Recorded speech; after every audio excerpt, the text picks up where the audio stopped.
Bonjour tout le monde, vous êtes en direct de ICA et aujourd'hui on va faire un petit tuto sur l'interface de Revit. On va parler de l'interface de Revit, ce qui signifie comment il est organisé et voir ce qu'on peut en tirer.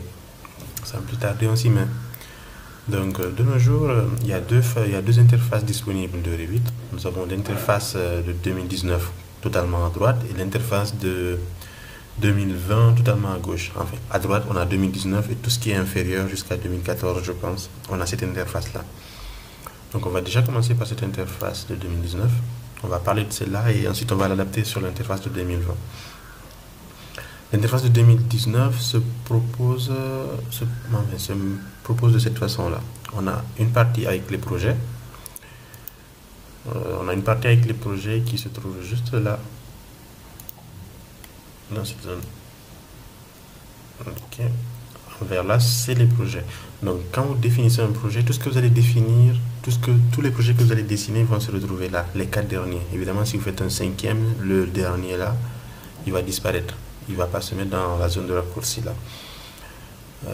Donc, en dessous des projets, vous avez le bouton ouvrir et nouveau. Ça, c'est ouvrir un projet et faire créer un nouveau projet. Et vous avez des gabarits. Si vous venez juste d'ouvrir Revit, vous avez des gabarits de construction, gabarits architectural, gabarits de structure, et ainsi de suite. Ces gabarits-là, ils sont modifiables. Il faut juste savoir que le gabarit, c'est l'élément de base sur lequel vous allez dessiner votre projet. Donc, vous allez y faire des réglages, vous allez y importer des fenêtres et des portes pour vous faciliter la tâche. Par exemple, moi, là, j'ai un gabarit Amzarchi. C'est un gabarit où j'ai déjà mis toutes les portes, toutes les fenêtres, toutes les cotations dont j'ai besoin. Donc, je n'ai plus de réglage à faire. Si j'ouvre ce gabarit-là, j'ai juste à l'ouvrir et à dessiner. Maintenant, à noter que le gabarit architectural de base, de défaut, c'est un gabarit où vous avez des éléments d'architecture. C'est-à-dire qu'il y a des portes, il y a quelques fenêtres, mais il n'y a pas d'éléments comme des poteaux, comme des poudres, comme des fils électriques, ainsi de suite. Le gabarit structure, c'est un gabarit où vous avez plus des poteaux, des poutres, mais pas vraiment d'éléments d'architecture. Le gabarit électricité, gabarit HAVC, c'est un gabarit où vous avez des fils électriques, des compteurs, mais pas beaucoup de trucs de construction, genre des poteaux, des poutres. C'est fait en sorte que les gabarits soient pas trop lourds. Parce que quand vous ouvrez un gabarit, que vous mettez votre projet là-dessus, ça ne sert à rien d'avoir des éléments que vous n'allez pas utiliser. Raison pour laquelle on a plusieurs types de gabarits et selon votre projet, vous allez devoir ouvrir un gabarit en question. Ensuite, ici, on a les familles. Les familles, ce sont les éléments qui constituent un projet. Par exemple, on a une table. On a là une ligne de coupe. On a des cotations, on a des textes. Tous ces éléments-là s'appellent des familles. Et on peut les créer de façon indépendante et ensuite les mettre dans un projet et les utiliser. Donc, la deuxième partie, là que vous voyez, ici en jaune, ça, ce sont les familles. On les utilise pour embellir notre projet. Par exemple, là, on voit une famille de toits, on voit des murs. Tous ces éléments, les éléments constitutifs un à un, s'appellent des familles. On peut les modifier ici ou les créer dans cette zone-là. Ensuite, la troisième partie pour l'interface, là, on a la ressource. Ici, c'est tout ce que vous pouvez trouver comme petite vidéo que AutoCAD a fait pour vous guider dans les tutos, pour vous guider sur l'utilisation de leur logiciel. Bon, j'ai jamais utilisé ça, mais si vous voulez, vous pouvez y aller et essayer de voir. Donc, cette page-là s'appelle la page des fichiers récents. Ça a son importance, on y reviendra plus tard dessus. Ok? Donc, si nous quittons cette partie-là, nous avons la partie de Revit 2020. Donc, on remarque que c'est quasiment la même chose, sauf que on n'a plus la partie où on a les vidéos. Ça a été remis ici. Les vidéos sont là. On n'a plus la partie où on a les gabarits. Malheureusement, moi, j'aurais bien aimé de revoir mes gabarits pour pouvoir cliquer là-dessus directement. Maintenant, on est obligé de faire nouveau et ouvrir pour pouvoir choisir notre gabarit. Ok. Donc, une fois que l'interface là, vous l'avez comprise, elle n'est pas vraiment compliquée. 2020, c'est ça. 2019, c'est l'interface plutôt noire que je vous avais montré tout à l'heure. Et là, on a toujours nos familles, on a toujours là nos modèles de projets. On n'est plus limité à 4 projets, mais on peut mettre beaucoup plus de projets ici maintenant. Beaucoup plus de projets vont apparaître sur cette partie de modèle là. Donc, une fois qu'on ouvre un gabarit, c'est-à-dire qu'on fait nouveau. Ensuite, on choisit là notre gabarit. On retrouve là les gabarits qu'on a. Ils ne sont plus listés en dessous là, mais maintenant, en faisant parcourir, ils sont là. Et on peut les ouvrir soit en projet, soit en gabarit. Donc moi, je vais ouvrir celui-là. C'est déjà fait pour gagner en temps. Donc, on a ça. L'interface de Revit va se présenter de cette façon-là. On a 5 éléments. On a déjà les propriétés, l'arborescence de projet, les onglets, la petite barre ici, la barre de menu qui est là. Ensuite, la dernière barre, la barre de détail qui est juste en dessous là. Bon, il y a une 5e barre qui est en bas là, mais on va pas trop en parler parce que bon, là on va essayer, c'est un tuto niveau débutant, on va dire. Donc, que peut-on dire sur les propriétés? Je vais l'agrandir un peu. Les propriétés que vous voyez là affichent les propriétés de l'élément qui est sélectionné dans la fenêtre, ici, dans la fenêtre de dessin. Donc là, j'ai rien sélectionné, donc j'ai les propriétés du plan d'étage. Si je sélectionne ma coupe, j'ai les propriétés de coupe qui apparaissent là. A noter que ici, les propriétés qu'on a là, ça s'appelle les propriétés d'occurrence. C'est-à-dire, je vais donner un exemple plus simple. Donc si je fais ça, et que je dessine un mur, d'accord, et que là je place on va placer une porte, c'est un petit peu visible, je place une porte là, une autre là, voilà. Donc si je clique sur ma porte, j'ai l'occurrence, j'ai les propriétés de la porte qui apparaissent ici.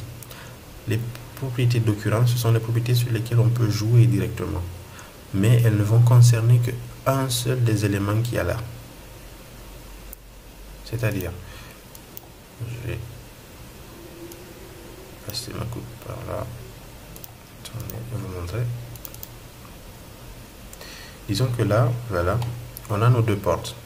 Si je sélectionne une porte et que je change ici, par exemple, la hauteur d'appui et que je la mette à, on va dire, on va exagérer, on va mettre à 10 cm, je fais OK.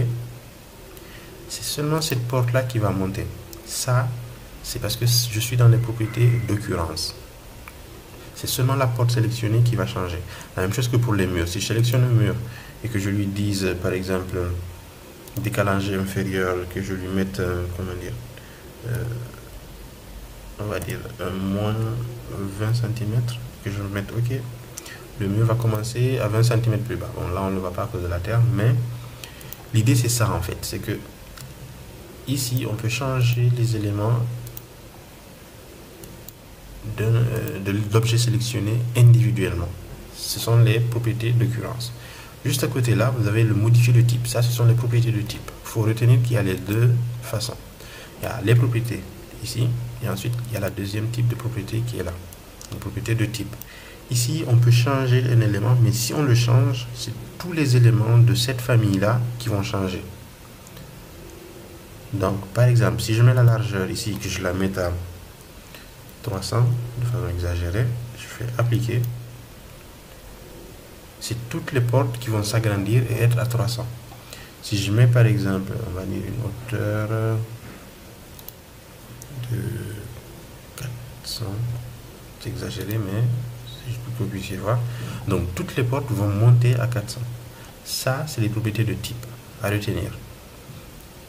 Évidemment, si jamais vous voulez modifier une propriété de type, dupliquez d'abord votre élément, c'est-à-dire créer un nouvel élément et ensuite modifier votre élément dupliqué. Parce que sinon, toutes vos portes vont changer et s'adapter aux propriétés que vous allez mettre là. Donc, à bien retenir, c'est que nous avons ici la propriété d'occurrence, c'est-à-dire où on peut agir individuellement sur ces éléments-là. Et nous avons la propriété de type où on peut agir sur la famille, les propriétés de la famille. Voilà. On va s'arrêter là pour les propriétés. On va pas augmenter plus là-dessus. Je la répétisse. Notez que plus tard, on va voir ça lors de l'utilisation du logiciel. On va revoir les propriétés avec plus de détails.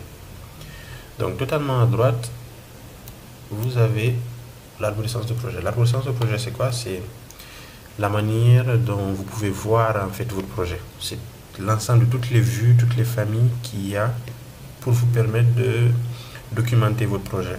Ça, c'est l'arborescence de projet. À noter qu'au départ, vous allez avoir l'arborescence de projet ici, comme ça, accroché avec voilà, comme ça, accroché avec en dessous de la propriété. Moi, je la prends toujours et je l'accroche côté droit pour pouvoir avoir toutes les propriétés visibles et avoir toute l'arborescence de projet visible. Ok. Donc, l'arborescence de projet nous permet de faire, de circuler sur les vues, les différentes vues et voir en fait ce qui nous intéresse. Là, par exemple, je suis au RDC, je suis au R+1. Il s'agit d'une coupe. La coupe va se mettre là, la coupe horizontale, coupe verticale. Si je veux, je sais pas moi, le plan de site, je clique sur le plan de site et je vois en fonction de l'élévation du plan de site, je vois tout ça. À noter que cette arborescence-là, vous pouvez la travailler, vous pouvez la rendre beaucoup plus riche. Là, par exemple, si je vous voyez bien, vous avez, moi, j'ai une vue qui s'appelle ANSA, architecture, sketch et structure. Donc, ce n'est pas l'arborescence de projet de base, c'est parce que je l'ai modifié, je l'ai adapté pour pouvoir travailler avec. Par exemple, j'ai besoin d'un plan d'étage où je vais faire mes cotations, mais j'ai aussi besoin d'un plan de sketch où je vais mettre, où je vais présenter mon projet en sketch. Là, par exemple, le RDC F sketch. Donc, ce qui veut dire que mon dessin, même si je l'ai dessiné en trait normal de Revit, ici, il va être dessiné en crayon, en trait crayon. La même chose que pour la vue 3D, vous avez une 3D ici qui va automatiquement se faire en trait crayon et vous pouvez donc organiser votre arborescence de projet de sorte d'avoir votre manière de travailler qui vous représente ici. Évidemment, vous avez aussi les comment ça s'appelle, vous avez aussi les élévations, c'est-à-dire les façades est, ouest, nord, sud, façade est, façade nord, ainsi de suite. Mais vous avez aussi tout ce qui est légende. Par exemple, là, la légende des portes qui se fait quasiment de façon automatique. Là, j'ai mon étiquette de porte, les dimensions, les cotations, enfin, la légende de porte en question. Vous pouvez aussi avoir les nomenclatures, c'est-à-dire les nomenclatures de portes, des différents éléments constitutifs de votre bâtiment. En gros, le métré. Et aussi, en dernier lieu, vous avez ce qu'on appelle les feuilles, c'est-à-dire les feuilles que vous allez créer. Vous pouvez créer une feuille, par exemple A4. Donc, vous allez avoir une feuille que vous allez utiliser pour pouvoir prendre vos fichiers, les poser à l'intérieur et ainsi de suite, comment dire, faire votre présentation. Donc, vous avez enfin les familles, c'est-à-dire tout ce que vous avez dans votre projet, c'est-à-dire les portes, c'est-à-dire les fenêtres, c'est-à-dire les murs, tous les éléments que vous avez créés ou qui sont inclus dans votre projet se retrouvent ici dans l'onglet famille. Donc, ici, on a parlé des deux types de propriétés. Là, vous voyez qu'il y a l'arborescence de projet qui nous permet de visiter, de voir notre projet dans tous les sens possibles. Et donc, ensuite, en haut, là, nous avons ce qu'on appelle les onglets. Les onglets de base, vous n'avez pas tous ces onglets là. De base, vous n'avez que je vais cette photo là. Voilà. De base, vous n'avez que ces onglets là, architecture, structure, système, jusqu'à modifier. Donc, comme je disais plus tôt dans la vidéo d'introduction de Revit, c'est que Revit, au fur et à mesure que vous allez l'utiliser, Revit va apprendre et s'approprier certains éléments. Il va apprendre à faire par exemple la quantification, c'est-à-dire les métrés. Il va apprendre plein d'autres éléments qui vont vous permettre, vous avez même par exemple les rendus de virée, vous avez plein d'autres éléments qui vont s'ajouter au fur et à mesure que vous allez utiliser Revit. Donc une personne qui va vous dire que Revit c'est seulement ces éléments-là, il fait Revit avec seulement ces éléments-là, c'est vraiment bien, mais ça veut dire qu'il sait utiliser Revit, mais que vous perdez beaucoup de temps, vous perdez beaucoup d'énergie parce que Revit n'est pas à son maximum. Revit ne fait pas ce qu'il devait faire réellement en fait, parce que le but de Revit c'est pas seulement de créer un logiciel qui fait de la modélisation, c'est un logiciel qui travaille avec les autres logiciels. Et c'est sur cette barre de données là que les modules d'apprentissage de Revit vont se rajouter et vont vous faciliter la vie petit à petit. Donc ici par exemple vous avez l'architecture, l'onglet architecture, on va juste voir les onglets de base d'architecture. Là c'est tout ce que, dès que vous pensez dessiner quelque chose, venez dans l'onglet architecture, vous avez les murs, les portes, les fenêtres, les toits, les plafonds, les sols, les escaliers, les textes, et ainsi de suite. Si vous pensez structure, vous venez dans l'objet structure, c'est-à-dire vous avez les poutres, les poteaux, les murs, les sols, les semelles isolées, filantes, et ainsi de suite. A noter que ici j'ai un mur dans structure et dans architecture aussi j'ai un mur. C'est quoi la différence? C'est que ce mur-là n'est pas porteur, mais ce mur-là c'est un mur porteur, comme vous voyez sur la petite étiquette, c'est un mur porteur. Ok, ensuite vous avez les systèmes.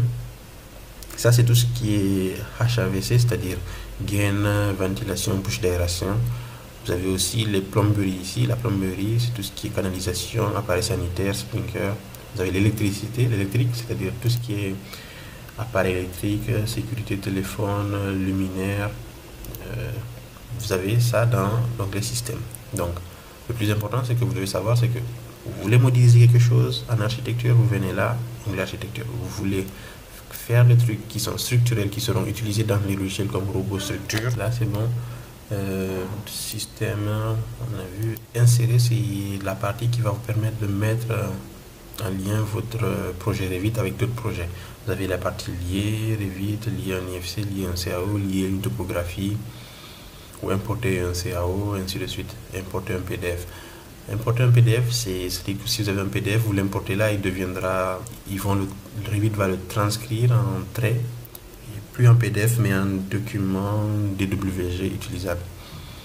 Vous avez les images, vous avez chargé la famille. Là, c'est pour aller chercher une bibliothèque. C'est-à-dire que, comment dire, si jamais vous voulez récupérer certains éléments, genre comme des portes, comme des fenêtres, ainsi de suite, vous allez dans la bibliothèque Revit et vous avez tous ces éléments-là. Par exemple, fenêtre avec pré-cadre, je peux augmenter l'affichage. Et là, j'ai toutes mes fenêtres avec pré-cadre qui sont là. Cet élément-là permet d'aller chercher une bibliothèque et de la mettre dans votre projet. Ensuite, annoter, c'est tout ce qui est texte, tout ce qui est annotation. C'est-à-dire, là, vous avez les textes, vous avez les étiquettes d'annotation, vous avez les lignes de détail, vous avez les cotes, les cotations, tout ce qui est annotation, vous pensez à annoter, vous venez pour récupérer ça.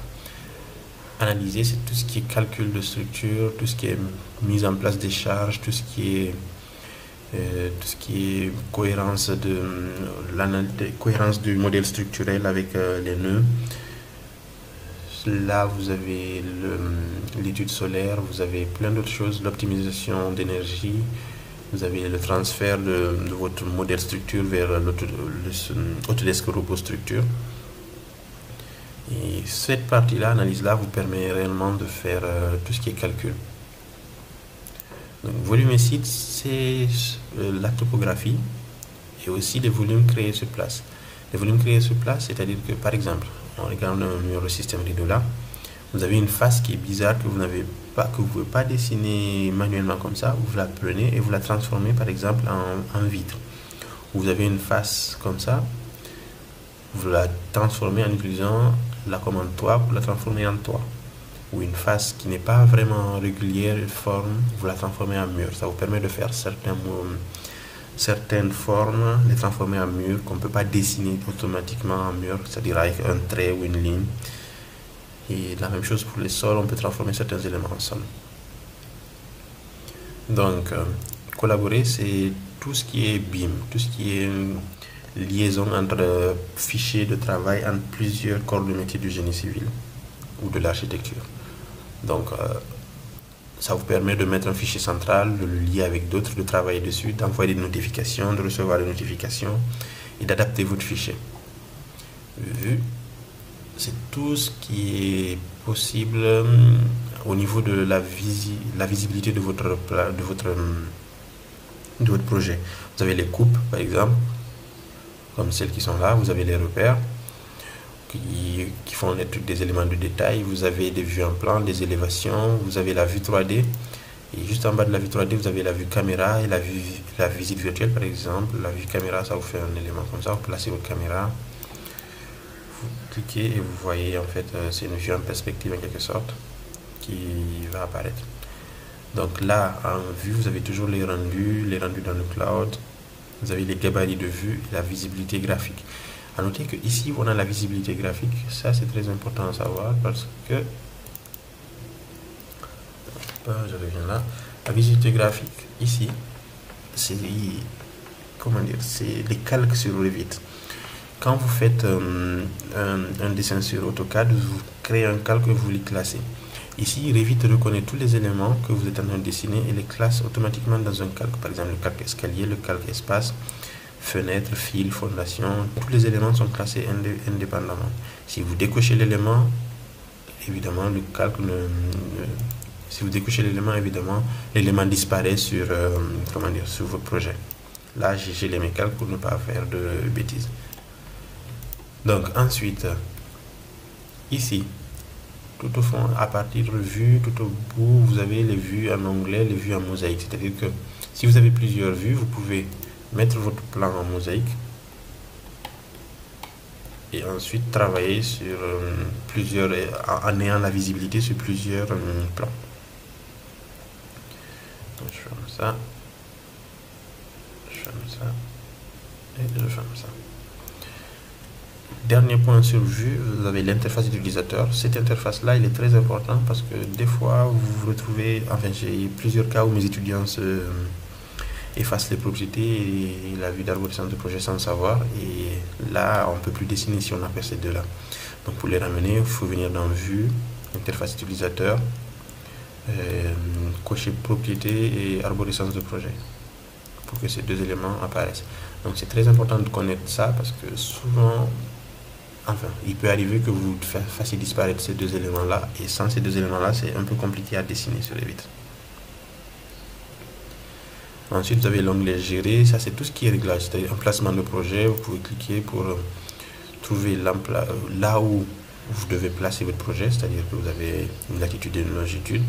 C'est pour avoir le soleil exact, la courbe de soleil exact qui va passer par votre projet. Vous avez des réglages supplémentaires ici sur l'épaisseur des lignes, sur les paramètres de soleil, sur la manière dont il y a les coupes, sur les codes temporaires, ainsi de suite. Ici, vous avez les réglages des unités. Vous avez les réglages des accrochages. En gros, la partie gérer vous permet de gérer tous les éléments, tous les réglages de votre projet.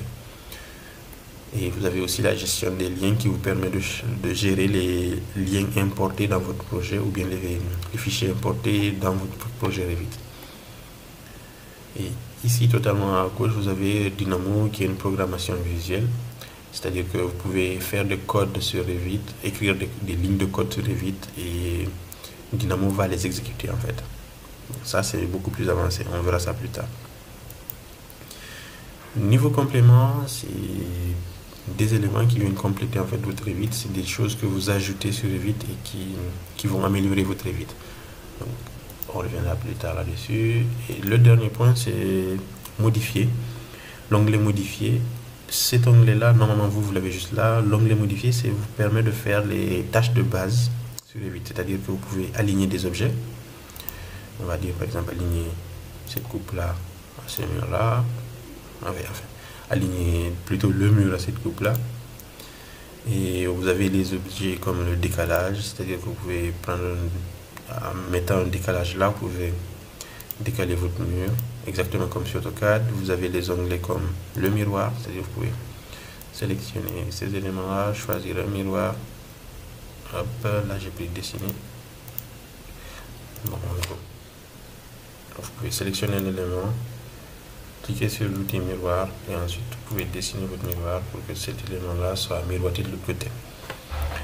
Vous avez plein d'éléments là, les éléments rotation, copier, déplacer, qui sont les éléments de base d'Autodesk qui existent aussi sur